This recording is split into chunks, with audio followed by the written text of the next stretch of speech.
Hello guys, hello and नमस्कार, जय हिंद, सत श्री अकाल। कैसे हैं आप सभी? कैसे चली पढ़ाई लिखाई? एकदम बढ़िया, बेहतरीन, मजे में कि नहीं? तो हमारा बोर्ड एग्जाम आने वाला है 17 फरवरी को है हमारा मैथ्स का एग्जाम, जिसके लिए हम लगे एकदम जी जान से। एक चैप्टर के हम कर रहे हैं मोस्ट एक्सपेक्टेड क्वेश्चन, जिनके आने की प्रोबेबिलिटी सबसे ज़्यादा है। तो हम ऑलरेडी 2 चैप्टर्स कर चुके हैं complete, real numbers and second अपना पॉलिनोमियल्स। आज हम करने जा रहे हैं pair of linear equation in 2 variables. इसके पहले वाली वीडियोस नहीं देखें तो जाकर देख लीजिए और दोस्तों के साथ भी वो शेयर कर देना, जैसे कि उनका भी कुछ भला हो जाए। ठीक है, तो ज़्यादा टाइम वेस्ट ना करते हुए आज की वीडियो को करते हैं स्टार्ट और लेते हैं आज का पहला क्वेश्चन। ठीक है, तो इस चैप्टर में से जनरली देखा गया है कि एमसीक्यूज में क्वेश्चन आता है 1 मार्क्स का, और एक आपका आ जाएगा 4 मार्क्स में आ सकता है, 3 में भी आ सकता है। तो मतलब ओवरऑल आपका 5 मार्क्स का वेटेज बनता है इस चैप्टर से। काफ़ी अच्छे क्वेश्चन हैं जो अभी ये करा रहे हैं। 1-2 क्वेश्चन वो आपके एमसीक्यूज बेस्ड रहेंगे या फिर 2 मार्क्स में देखने को मिलेंगे। लैंग्वेज बेस्ड स्पेशली आपके आते हैं 3 या 4 मार्क्स में, 3 या 5 में आएंगे। केस स्टडी आएगा तो पूरा कंबाइन ही आता है। ठीक है, तो मतलब ठीक है, अच्छा खासा वेटेज रहता है। तो आइए देखते हैं क्या बोल रहे हैं।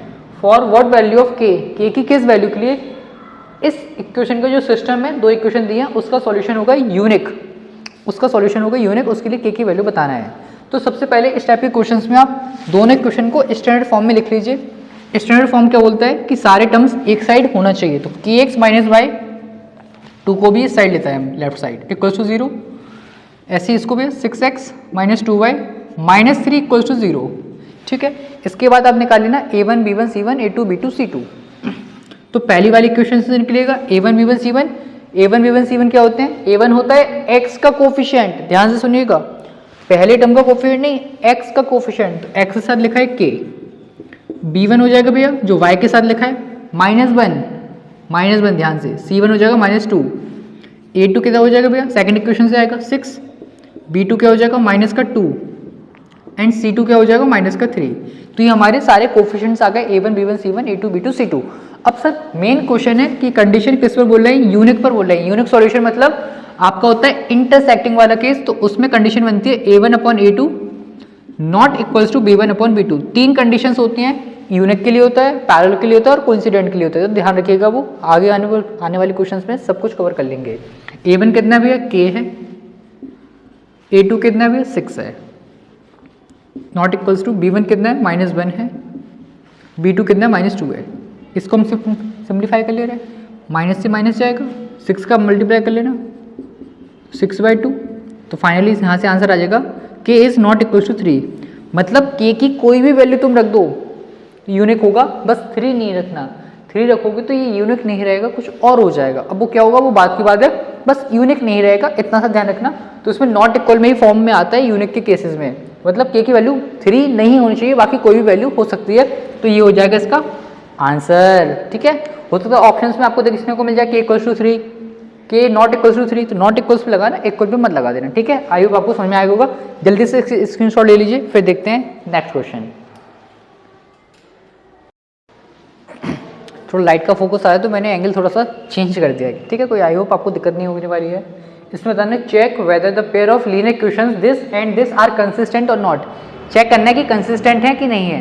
कंसिस्टेंट और इनकंसिस्टेंट का मीनिंग क्या है कि अगर आपका यूनिक सॉल्यूशन है या फिर कोइंसिडेंट वाला है तो वो कंसिस्टेंट कहलाता है, पैरेलल है तो इनकंसिस्टेंट होगा। समझ पा रहे हो क्या बोला?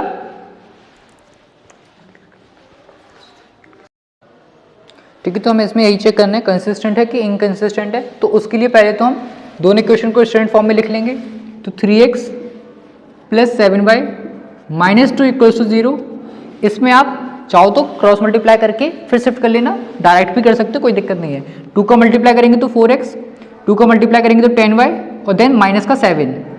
ठीक है, आई होप इसमें कंफ्यूजन नहीं हुआ होगा। पहले मैंने 2 का मल्टीप्लाई कर दिया, फिर 7 को शिफ्ट कर लिया है। ठीक है, a1 b1 c1 a2 b2 c2 लिख लेते हैं। a1 3 b1 7 c1 -2 a2 4 b2 10 and c2 -7। ठीक है ना, आ रहे थे। ठीक है, इसके बाद कंसिस्टेंट एंड इनकंसिस्टेंट का केस समझ लेना। अगर यूनिक है या फिर आपका पैरेलल वाला केस, पैरेलल नहीं सॉरी, कौन सा? कोइंसिडेंट वाला, तो वो कह रहा था आपका कंसिस्टेंट। कंसिस्टेंट का मतलब होता है एटलीस्ट एक सॉल्यूशन तो आना ही चाहिए। और अगर वो पैरेलल होगा तो फिर वो कहलाएगा इनकंसिस्टेंट। तो ऑब्वियस है कंसिस्टेंट होने के लिए उसके पास दो केसेस हो सकते हैं, तो हम इनकंसिस्टेंट की कंडीशन को चेक कर लेते हैं। इनकंसिस्टेंट की कंडीशन होती है a1/a2 मतलब पैरेलल वाली a1/a2 equals to b1/b2 but not equals to c1/c2। I hope you got it ना। हाँ आइए देखते हैं a1/a2 तो a1 3 4 कितना, चलो ऐसे कर लेते नहीं तो इसको एक काम करते हैं, ऐसे रहने दो, सीधा देख लेते हैं अपन। तो पहले तीनों रेशियो निकाल लेते हैं। a1/a2 निकाल ले रहे, पहले a1/a2 निकाल ले रहे, कितना आ रहा है 3/4 रिड्यूस हो नहीं रहे तो एज इट इज। b1/b2 निकाल ले रहे जो कि आ जाएगा 7/10, ठीक है। और c1/c2 निकाल ले रहे जो कि आ रहा है -2/7 मतलब 2/7। तो आपको ये चीज़ ऑब्जर्व हो ही रही होगी कि a1/a2 ही इक्वल नहीं आ रहा है b1/b2 के, a1/a2 ही इक्वल नहीं आ रहा है b1/b2 के। So therefore we can say that कि हाँ ये एक कंसिस्टेंट सॉल्यूशन देगा। यही सही तरीका आई थिंक। ऐसे कर लेना, आप पहले तीनों रेशियोज निकाल लेना, फिर कंपेयर कर लेना। अगर ये दोनों इक्वल आ रहे हैं कि नहीं आ रहे हैं, नहीं आ रहे हैं तो यूनिक मतलब कंसिस्टेंट। ये दोनों इक्वल आ रहे हैं, फिर क्या ये इसके इक्वल आ रहे हैं कि नहीं आ रहे हैं, नहीं आ रहे हैं तो इनकंसिस्टेंट, आ रहे हैं तो कंसिस्टेंट। मतलब तीनों कंडीशन आपको देख लेना, आपको जो भी मिल जाएगी बस उसके अकॉर्डिंग आप अपना आंसर कंक्लूड कर सकते हो, ठीक है। आई होप अच्छा क्वेश्चन था, आपको समझ में आया होगा। बाकी देखते हैं नेक्स्ट क्वेश्चन,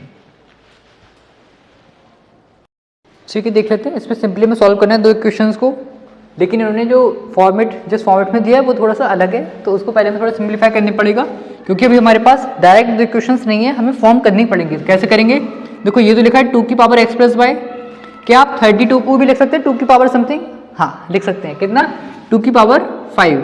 तो on comparing we will have x plus y equals to 5। तो एक इक्वेशन यहाँ से मिली, ऐसी एक इक्वेशन यहाँ से मिली। कैसे, आइए देखते हैं। 32 को लिख ले रहे हैं हम 2 की पावर 5 और x माइनस वाई ऑलरेडी है पावर में। अब देखो यहाँ पे तो बन है यार, यहाँ पे तो 32 था तो काम बन गया। अब बन को क्या आप 2 की पावर कुछ लिख सकते हो, 1 को सोचा लिख सकते ना, क्या 2 की पावर 0, यस बिल्कुल सही सोचा है। तो ये हो जाएगा हमारा कंपेयरिंग पर 5x minus y equals to 0। तो दूसरी इक्वेशन यहाँ से आएगी। एक काम करते हैं, इसमें से 5 को डिवाइड कर देना, तो आपकी जो फाइनल इक्वेशन बनेगी वो ये आ जाएगी यहाँ से। ये और बेटर है थोड़ी सी, है ना, इससे काफ़ी अच्छी है क्योंकि इसमें 5 का मल्टीप्लाई था तो वो हट गया है। अब सॉल्व कर लेते हैं दोनों को simultaneously. x plus y equals to 5, x minus y equals to 0, y से y कैंसिल। कौन सा मेथड यूज कर रहे हैं, elimination. x plus x 2x और ये हो जाएगा 5। x की वैल्यू आ गई भैया 5/2, x की वैल्यू आ गई तो यहाँ से हम y की वैल्यू निकाल लेंगे, या फिर हाँ वही तो किसी में एक में रख दीजिए। तो 5/2 माइनस वाई इक्वल्स टू 0, तो y वहाँ जाएगा, तो y/2 5/2 इक्वल्स टू वाई। मतलब x की और y की वैल्यू दोनों की सेम आ रही है, समझ आ रहा है ना, बोलो बोलो बोलो ना, इजी है, स्क्रीनशॉट ले लीजिए। मेन जो इसमें कॉन्सेप्ट था वो था उनको सिंप्लीफाई करने का, क्योंकि उन्होंने बेसिक आपको इंडिसेस और एक्सपोनेंट्स का भी कॉन्सेप्ट यूज करा लिया, ठीक है। अच्छा क्वेश्चन है वैसे तो, ये देख सकते हो आप इसको एक बार जल्दी से, ठीक है। ये देख लो भैया, ग्राफिकल के भी काफ़ी चांसेस रहते हैं, तो इसको आप एक्स्ट्रा मार्क कर लेना एक जगह कहीं भी, क्योंकि ग्राफिकली सॉल्यूशंस भी आपसे पूछ सकते हैं और उस पर बेस्ड कुछ एक्स्ट्रा, जैसे कि इसमें क्या दिया है, सबसे पहले तो इनको ग्राफिकली सॉल्व करना है ग्राफ की हेल्प से, उसके बाद एरिया ऑफ ट्रायंगल भी बताना है जो कि इन दोनों लाइंस और y इक्वल्स टू 8 से बन रहा है। तो काफ़ी स्टूडेंट्स यहाँ भी थोड़े से कंफ्यूज हो जाते हैं, तो वो भी आज अपन क्लियरिटी ले लेते हैं। सबसे पहले ग्राफिकली के लिए आपको पता है वो 2 बॉक्सेस वाला रहता है सिस्टम। तो 2x minus 3y equals to 6, एक बॉक्स बनाऊंगा 2/3 का जिसमें 2 रोज होती हैं और 3 कॉलम्स होते हैं, मतलब एटलीस्ट हमें 2 कोऑर्डिनेट्स तो पता होना ही चाहिए ग्राफ को ड्रॉ करने के लिए। तो x की वैल्यू आप कुछ भी रख दीजिए, तो हमने 0 रख दी, तो y की वैल्यू आ जाएगी -2। फिर मैं एक बार y की वैल्यू 0 रख दे रहा हूँ, तो x की वैल्यू आ जाएगी 3। तो इस लाइन के 2 पॉइंट्स आ गए, ठीक है। ऐसे दूसरी वाली line x plus y equals to 8, x y, x की प्लेस पर 0 तो y8, y की प्लेस पर 0 तो x8, x की प्लेस पर 0 तो y8, y की प्लेस पर 0 तो x8, ठीक है। 2 पॉइंट्स ये आ गए। अब इनको हम प्लॉट कर रहे हैं, बिल्कुल ध्यान से देखिएगा, ठीक है। ये x एक्सेस होता है, ये y एक्सेस हो जाएगा, ये x डैश, ये y डैश। यहाँ 0, मैं 2 का गैप ले रहा हूँ, 2 4 6 8, 2 4 6 8 और ले लें 10, 2 4 2 4। ठीक है, अब प्लॉट करें, ध्यान से देखिएगा, क्योंकि आधे स्टूडेंट तो प्लॉटिंग में ही गलती कर देते हैं, उन्हें पता ही नहीं है, अभी तक 9th में पढ़ा था तुमने, अभी तक तुम प्लॉटिंग ही नहीं कर पाते हो। 0, -2 कहाँ पर होगा? x पर 0, y पर -2, ये होगा वो पॉइंट 0, -2। 3, 0, x पर 3, y पर 0, तो यही हो जाएगा। इनको ज्वाइन कर लीजिए तो आपको मिल जाएगा। ठीक है, वो लाइन मिल जाएगी। तो ये लाइन होगी हमारी, इसको L1 कंसिडर कर ले रहे हैं, L1, इसको L2, तो ये होगी हमारी L1 लाइन। ठीक है, ऐसी है भैया, इसको करते हैं 0,8, 0,8 यहाँ रहा एंड 8,0 ये रहा। ठीक है, इनको ज्वाइन करना पड़ेगा, ध्यान से करेंगे, ये होगी L2। अब पहले तुम्हें सॉल्यूशन निकालना है। सॉल्यूशन ध्यान से देखिएगा, जिस पॉइंट पर दोनों इंटरसेक्ट कर रहे हैं वहां से एक परपेंडिकुलर ड्रॉ करो x एक्सिस पर, एक ड्रॉ करो y एक्सिस पर। अब इसमें y में हमें 3 लग रहा है, जैसे ये आगे 3, तो अभी मुझे जो लग रहा है इसके अकॉर्डिंग जो इसके p कोऑर्डिनेट है उसका आंसर आना चाहिए आपका कितना? 6,3। अब हो सकता है आप सोचो कि ग्राफ में हमारे ये सही आया है कि नहीं आया, तो उसको चेक करने का एक तरीका क्या है कि आप इनको बेसिक तरीके से सॉल्व करके भी देख सकते हो, बेसिक तरीके से भी सॉल्व करके देख सकते हो, या फिर इन पॉइंट्स को दोनों में पुट करके देख लो, सेटिस्फाई हो रहा है तो अपना आंसर मतलब सही है। आइए देखते हैं कैसे। जैसे 6 + 3 9 हो रहा है, ये 8 है, कुछ गलत है मतलब, तो हो सकता है ये 5 हो, 5 + 3 8। इसमें देखते हैं 12 में से 9 गए 3, अगर 12 में से 2, तो आई थिंक या तो ये 2 होगा आपका या फिर ये 5 होगा। अगर ये 5 से करेंगे 10 - 9, हाँ एक ही काम होगा, ये आपका 2 ही होगा। 6,2, 6 + 2 8, 12 - 6 6। ठीक है, तो आई थिंक ये थोड़ा सा, क्योंकि मैंने तो रफली बनाया है जस्ट, तो आप ध्यान रखिएगा जब भी आप एग्जैक्ट करो तो आप थोड़ा सा एक बार रीचेक कर लेना है इनको। ठीक है, या फिर इनको साइमल्टेनियसली अलग से सॉल्व करके भी आप देख सकते हो। तो ये तो हो गया सॉल्यूशन। अब क्या बोला है? Find the area of triangle formed by the 2 lines and y = 8। यहाँ मेन है, 2 लाइन्स तो ये हो गई, अब y = 8 मतलब ये वाली लाइन। अब लाइन्स और y = 8 में जो ट्रायंगल बन रहा है उसका एरिया बताना है। तो कौन सा है? ये इसका एरिया बताना है। ठीक है, ये P हो गया, ये Q कर दो, ये R कर दो। ठीक है, तो हमें पता है एरिया ऑफ ट्रायंगल क्या होता है भैया, basically half base into height. अब बेस और हाइट ध्यान से देख लीजिएगा, बेस हम ले रहे हैं ये पूरा RQ। अब ये पॉइंट कितना है? देखो ग्राफ पर करोगे तो आपको एग्जैक्ट देखने को मिल जाएगा। अभी मुझे बिल्कुल अप्रोक्स लग रहा है ये 10 होगा। ठीक है, तो मैं 10 ले रहा हूँ बेस को, और हाइट कितनी होगी? ये इतनी, ये 2 पे जा रहा है ना, ये 8 है तो 6 हो जाएगी हाइट इसकी। तो 2 से जाएगा 3 टाइम्स, 10 × 3 30, 30 स्क्वायर यूनिट्स इसका आंसर हो जाएगा। मैं बोल रहा हूँ हो सकता है इसमें थोड़ा सा चेंज आ जाए क्योंकि मैंने रफली किया है। आप जब प्रैक्टिकली ग्राफ पर करोगे तो एग्जैक्ट आंसर आएगा। इस पे बेस्ड क्वेश्चन आते हैं काफ़ी, तो अच्छे से देख लीजिए, इसको स्क्रीनशॉट ले लीजिए और बाद में एक बार जरूर आप इसको रिवाइज कर लेना। ठीक है, चलिए आइए देख लेते हैं नेक्स्ट क्वेश्चन। ये भी एक काफ़ी अपने आप में अच्छा क्वेश्चन है, क्योंकि इसमें जिसको नॉलेज नहीं है वो बेसिक अगर कोफिशिएंट्स को कंपेयर करके करेगा तो काफ़ी दिक्कत में आ जाता है। तो इसका एक प्रोसेस होता है कि अगर x के और y के कोफिशिएंट्स इंटरचेंज दिखें आपको, जब भी x के और y के कोफिशिएंट्स इंटरचेंज दिखें, मतलब जो इसमें x में वो इसमें y में है, जो इसमें y में वो इसमें x में है, तो उस केस में आपको हमेशा यही फॉर्मेट यूज़ करना है जो मैं बताने जा रहा हूँ। सबसे पहले आपको दोनों को ऐड करना है, तो हम चलिए ऐड कर लेते हैं दोनों को। तो आपका ये बेसिकली क्या बन जाएगा, आइए देख लेते हैं क्या बन जाएगा। ये सॉल्व होकर पूरा ये हो जाएगा भैया 200x, ये हो जाएगा 200y, और ये हो जाएगा 400। दिख रहा है हमें कि हम पूरा 200 से डिवाइड कर सकते हैं, तो ये हो जाएगा x + y = 2। तो ये हमारी एक मेन इक्वेशन हो गई।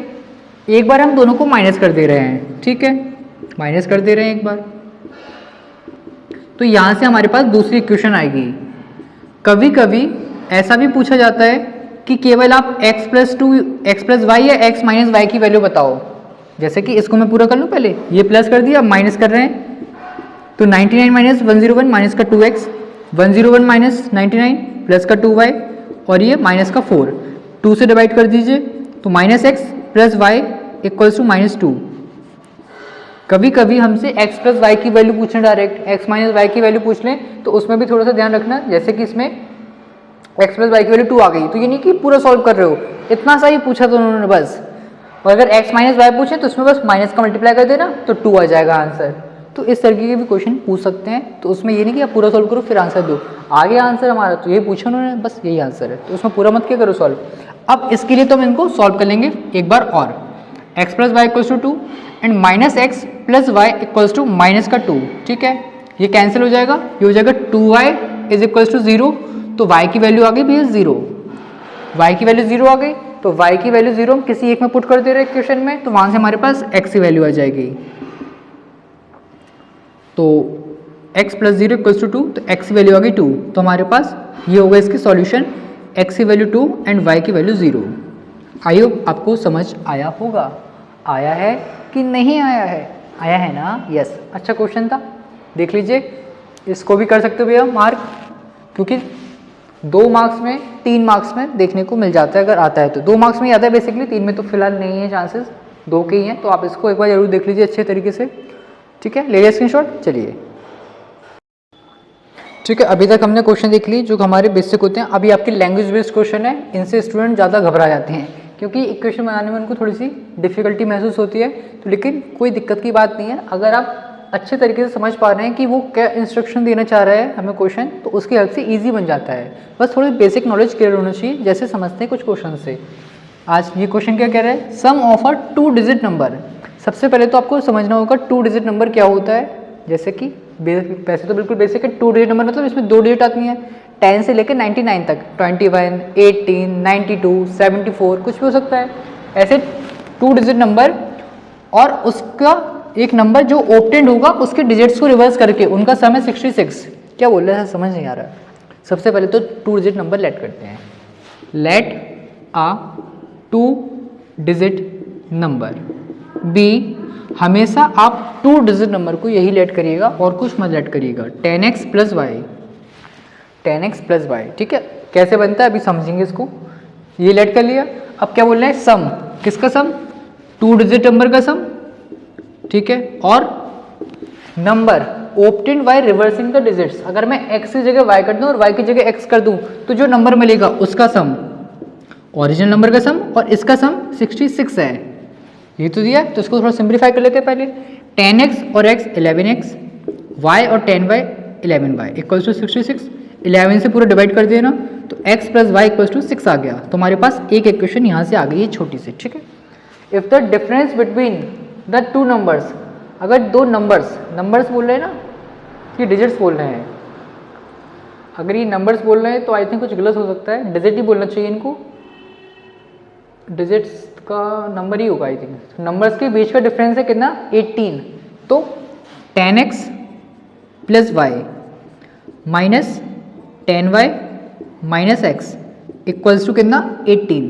सिंप्लीफाई करते हैं, 10x ये प्लस है ना, 10x minus x 9x, y minus 10y minus का 9y इक्वल्स टू 18।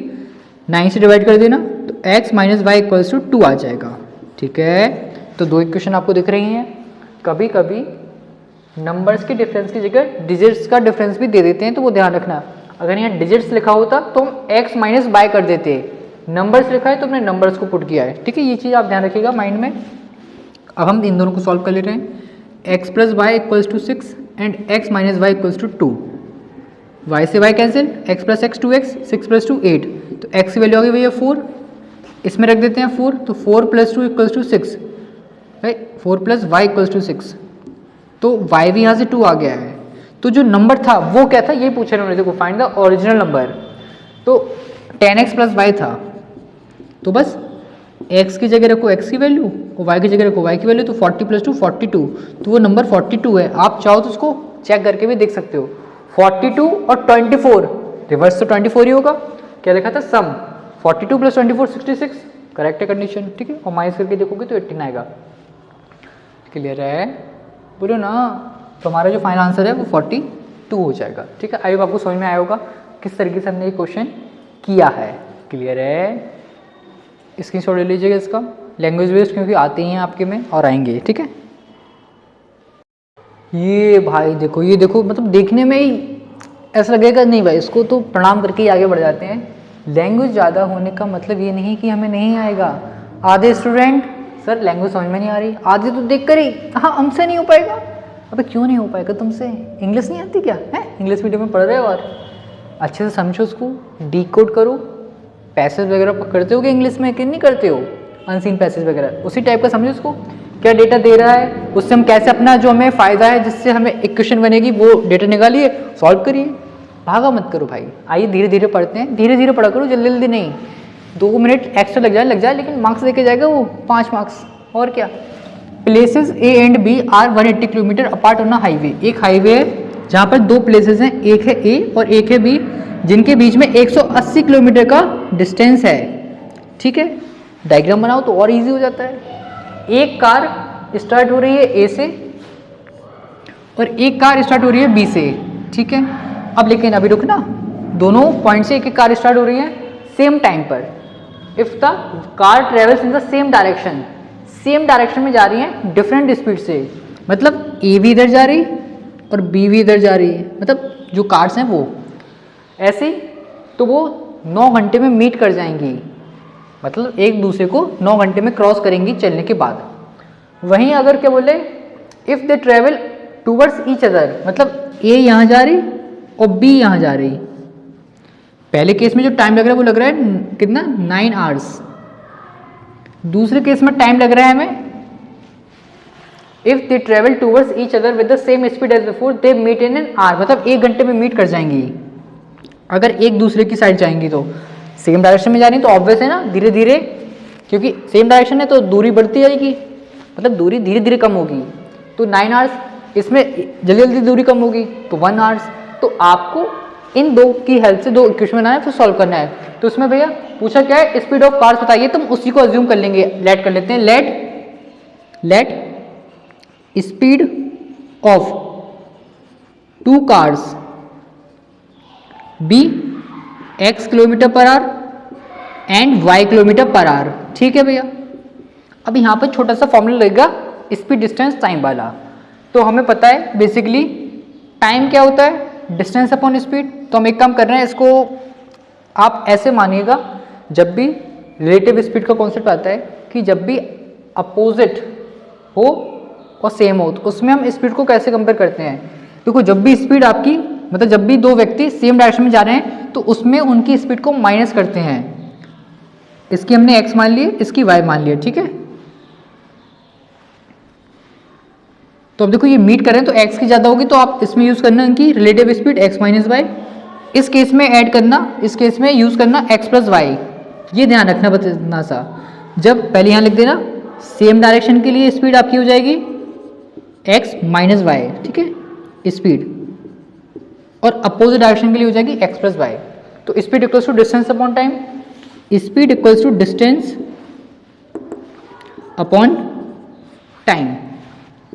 तो यहाँ से x minus y equals to आ जाएगा 2 0, एक इक्वेशन ही हो गई। अब यहाँ से भी अपोजिट डायरेक्शन,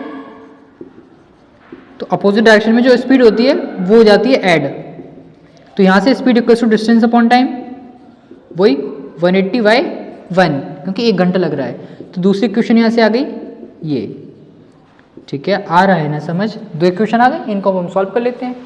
लैंग्वेज जरूर बाकी बड़ी है लेकिन हाँ ईजी है। दोनों इक्वेशन को पुट किया, सॉल्व करते हैं भैया।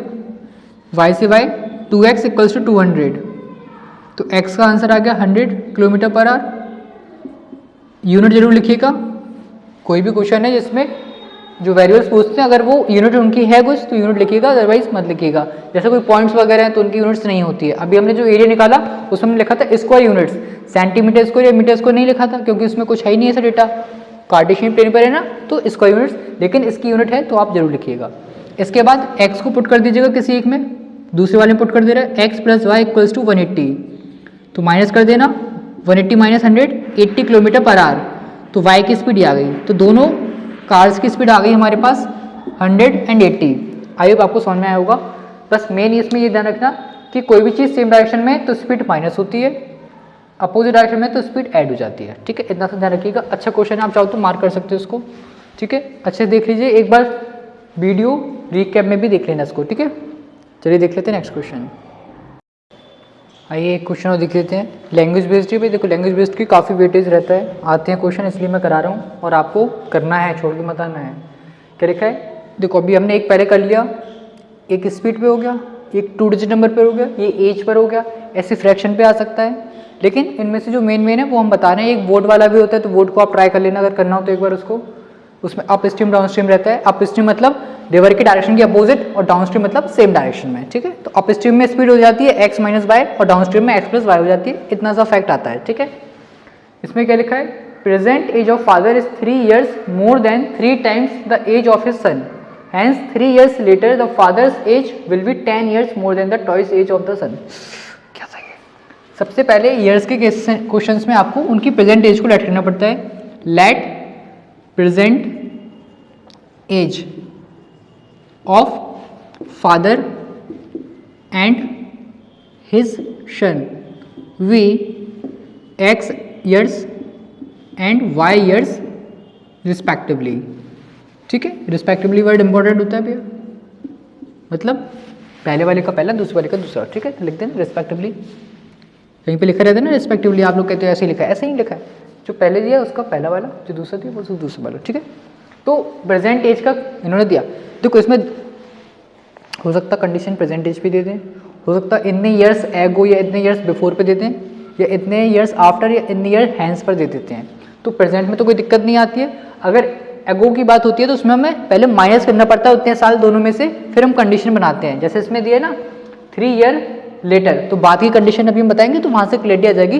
पहले प्रेजेंट एज की बनाते हैं। क्या लिखा है, present age of father, present age of father is 3 years more than 3 times the age of son. तो इसमें भी कंफ्यूज हो जाते हैं कि ऐड करें मल्टीप्लाई करें क्या करें।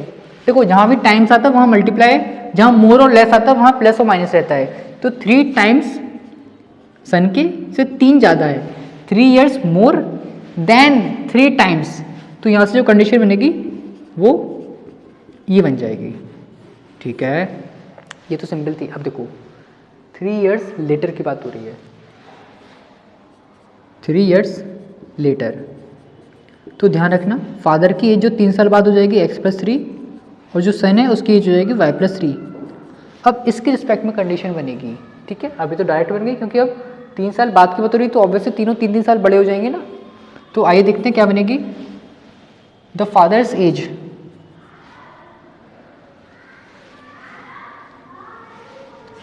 Fathers age will be 10 years more then toys, 10 years मोर है किससे, टॉयज से। इसको सॉल्व करेंगे तो दूसरी कंडीशन यहाँ से आ जाएगी, माइनस कर देते हैं, 16 में से 3 गए 13, तो ये होगी दूसरी कंडीशन। इनको हम साइमल्टेनियसली सॉल्व कर लेंगे, हमारा आंसर आ जाएगा। आइए देख लेते हैं। x minus 3y equals to 3, x minus 2y equals to 13। Sign change करते हैं क्योंकि x ऑलरेडी सेम है, तो minus plus minus cancel out, minus y equals to -10, तो y आ गया 10 years। देन किसी एक में रख देना तो x की वैल्यू हो जाएगी, तो इसमें रख देते हैं x minus 2y equals to 13, तो x minus 2 into 10 equals to 13, तो x माइनस 20 इक्वल्स टू 13, तो x की वैल्यू हो गई 33 years। मतलब फादर की एज है भाई 33 years और सन की एज है 10 years। आई होप आपको समझ में आया होगा। काफ़ी अच्छे क्वेश्चन आते हैं ऐसे। अगर ये बिफोर या अगो वाला होता तो माइनस कर देते हैं यहाँ पर जितने भी साल की बात की जाती है, ठीक है। स्क्रीनशॉट ले लीजिए जल्दी से। आइए देख लेते हैं भाई एक और क्वेश्चन, ये भी थोड़ा अच्छा है। ये मैं पूरा नहीं करूँगा, बस एक क्वेश्चन बनाकर आपको दे दूंगा, बाकी आप कमेंट बॉक्स में इसका आंसर दीजिएगा। Monthly income of 2 persons are in the ratio 9:7, मतलब 2 व्यक्ति की मंथली इनकम क्या है वो उसका रेशियो दिया 9:7, एंड देयर एक्सपेंडिचर, एक्सपेंडिचर का मीनिंग क्या होता है भैया, खर्चा, खर्चे एक्सपेंडिचर का रेशियो 4:3। अगर दोनों व्यक्ति 5,000 रुपये सेव कर रहे हैं, हो सकता है अलग अलग करके भी दे दें कि ये 5 करा ये 7 करा, इसमें बोला कि दोनों ही 5,000 रुपये सेव कर रहे हैं। तो पहले तो एक्सप्रेस करो इन सिचुएशन को एल्जेब्रिकली इक्वेशन के फॉर्म में लिखना है, फिर उनको सॉल्व करके उनकी मंथली इनकम बतानी है, ठीक है। तो सबसे पहले इसमें हम लेट क्या करेंगे, लेट करेंगे हम इनके कॉन्स्टेंट्स को, लेट मंथली ऐसे लिख लीजिए, let income and expenditure constant be क्योंकि रेशियो दिया है ना, तो रेशियो को हम कांस्टेंट की हेल्प से सॉल्व करते हैं, कांस्टेंट भी एक्स एंड वाई, ठीक है। तो आपको पता है इनकम किससे बनती है, income equals to expenditure plus saving, खर्चा प्लस बचत, उसको मिलाओगे तो वही तो इनकम होगी। तो मतलब तो पहले तो हम इनकम का वो देख लेते हैं, मंथली इनकम का क्या हो जाएगा सिस्टम, 9x एंड 7x हो जाएगा, और मंथली एक्सपेंडिचर का जो रेशियो था उसके अकॉर्डिंग ये हो जाएगा 4y एंड 3y, ठीक है। और आपको पता है income equals to expenditure plus saving, ये बेसिक रूल है आपका, ठीक है। तो देखते हैं इनकम कितनी है 9x, तो इक्वल आएगा किसके, एक्सपेंडिचर प्लस किसके, सेविंग के। तो यहाँ से बन जाएगा भैया 9x minus 4y is equals to 5000, एक इक्वेशन ये आ गई। ऐसी दूसरी इक्वेशन भी बन जाएगी भैया, 7x equals to income equals to expenditure plus saving, तो यहाँ से आ जाएगा 7x minus 3y equals to 5000, तो ये होगी दूसरी इक्वेशन। ये दो इक्वेशन हो गई, इनको सॉल्व कर लेना। लास्ट में पूछा है इनकम बताना है, एक्स और वाई पे मत छोड़ देना, आंसर गलत हो जाएगा। एक्स की वैल्यू वाई की वैल्यू की हेल्प से आपको, मतलब वाई का तो यूज नहीं आएगा, एक्स की वैल्यू की हेल्प से 9x और 7x का जो आंसर आएगा वो बताना फाइनल। पूछा क्या, मंथली इनकम पूछा है ना, तो मतलब 9x और 7x की वैल्यू पूछी है। अच्छा क्वेश्चन है, इसको देख लीजिए ध्यान से, क्योंकि ज़्यादातर स्टूडेंट लास्ट में एक्स और वाई की वैल्यू निकाल के छोड़ देंगे, नहीं पूछे नहीं था वो तो तुमने अपनी सहूलियत के लिए निकाला है, मेन पूछा है इनकम, तो वो पूरा फाइनल आंसर आपको जरूर देना है, ठीक है। तो देख लीजिए जल्दी से इसको, बाकी कमेंट में इसका आंसर आप जरूर दीजिएगा। तो आज की वीडियो में इतने ही कुछ क्वेश्चन जो मुझे लगे अपनी साइड से काफ़ी इंपॉर्टेंट है, वो हमने आपके साथ शेयर किए हैं। ऐसी क्वेश्चंस के लिए, ऐसी वीडियोस के लिए बन रहे हैं चैनल पर, और ये वीडियो अपने दोस्तों को जरूर शेयर करें जो भी इस बार क्लास 10 के बोर्ड के एग्जाम देने वाले हैं, उनके लिए हो सकता है काफ़ी हेल्पफुल हो जाए, ठीक है। इसलिए जरूर शेयर करें और केयर करें। बाकी ऐसी वीडियोज़ के लिए बने रहें चैनल पर, मिलते हैं नेक्स्ट वीडियो में। थैंक यू, जय हिंद। और बताइएगा जरूर कुछ कमी लगी है तो उसको इम्प्रूव जरूर करेंगे, ठीक है।